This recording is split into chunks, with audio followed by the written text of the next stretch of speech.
Beloved, welcome back to the shop. In my hands is a $1,000 non-bulletproof carbon bump helmet by MTech. Now, why is it that I have a bump helmet instead of a bulletproof ballistic helmet? Well, to be honest with you, dropping the $1,500 to $2,000 of coin on a ballistic helmet, even for me with my extravagance, was just a bridge too far. So I settled for a bump helmet, as did the rest of the war band that I train with. All of the guys are running bump helmets for the same reason. And we all have one thing in common. We all wish we had a ballistic helmet. But again, it's just out of the realm.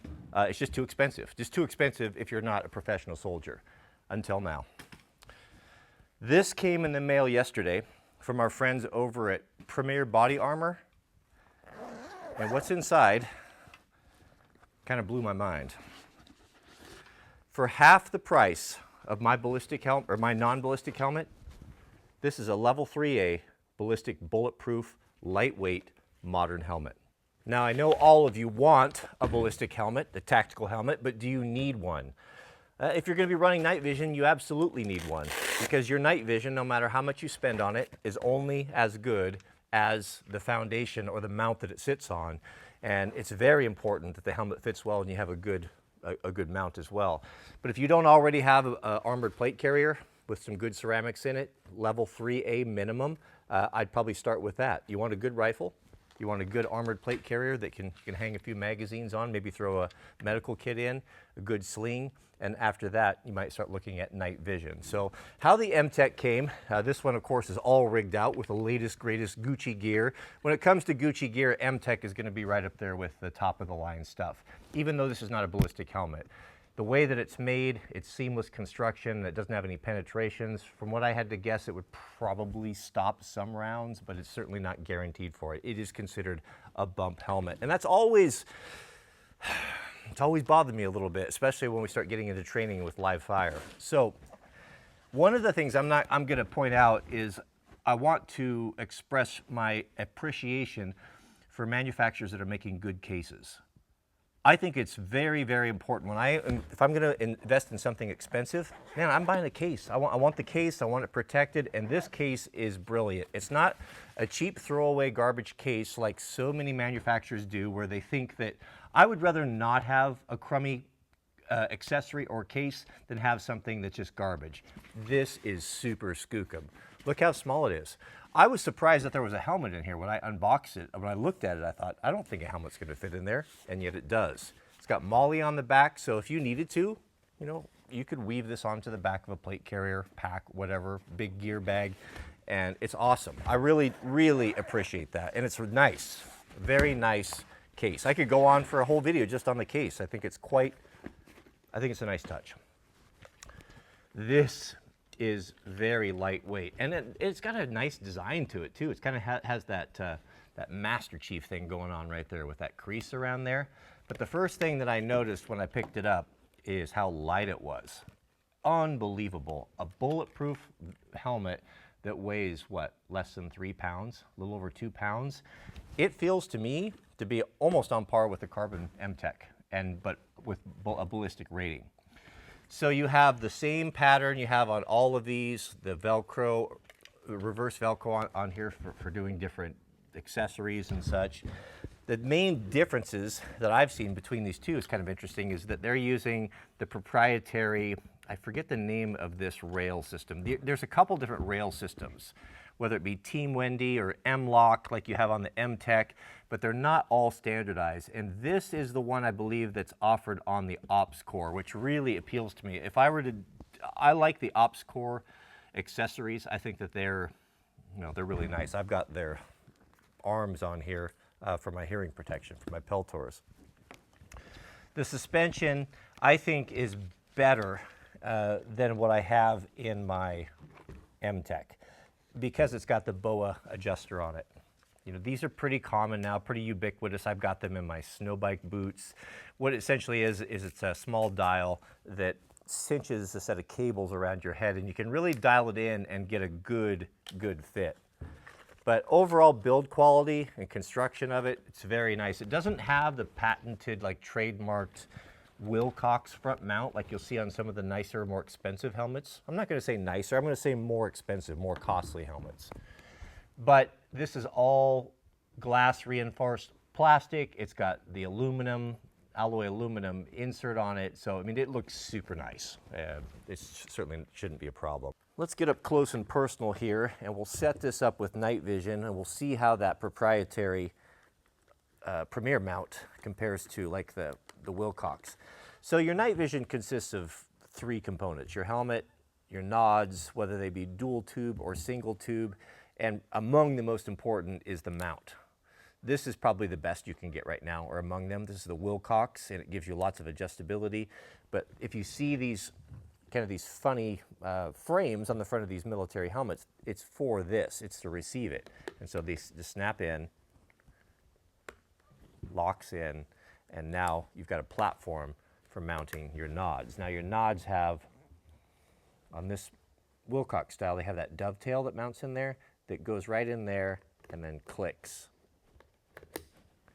So you can, so when you see, you see guys running around like that, that's what they do. And then when you're ready to use them, you simply push these buttons and it flips down, and then you can adjust it according to, your eyes. There's lots of different adjustments on it, angles. You can even go up and down, because no 2 people are built the same. So just so those maybe who don't know have seen this stuff, so you know kind of how that works. So when you hang all of this weight, the mounts and the dual tubes on here, then you have a problem with the helmet wants to creep forward. And so the solution is always, well, it's been a counterweight, either an external battery or lead weights like I have right here. Now I kind of halfway adapted this to work, but this is intended to go on an ops core. So it never was super skookum, designed as well as it could be. So I'm actually kind of excited that this may be tailor-made for the new Ballistic helmet. So let's try that on. Now we're rigged up for night vision. Ops core counterbalance and Wilcox front mount.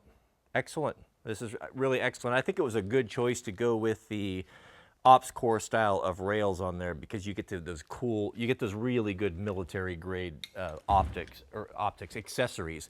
Like my amp, the arms here for my Peltors, once I take the adapters off, those will snap right on there. So it'll actually, my helmet's going to be a lot cleaner and actually better put together than it was with the MTech, because I'm not trying to make things fit with adapters and all that nonsense. So I'm very, very stoked. This will switch over to my main helmet.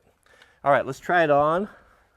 And again, this is kind of a preliminary. We're just going to take a look at it, because you've got to wear this stuff. It takes a long time to get your systems dialed in. It takes a long time just to get your suspension adjusted properly. I'm still, working on mine, and I still get hot spots, after a couple hours.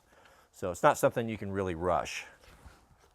But with the BOA, that BOA suspension system, and the way it grabs, the back of the neck,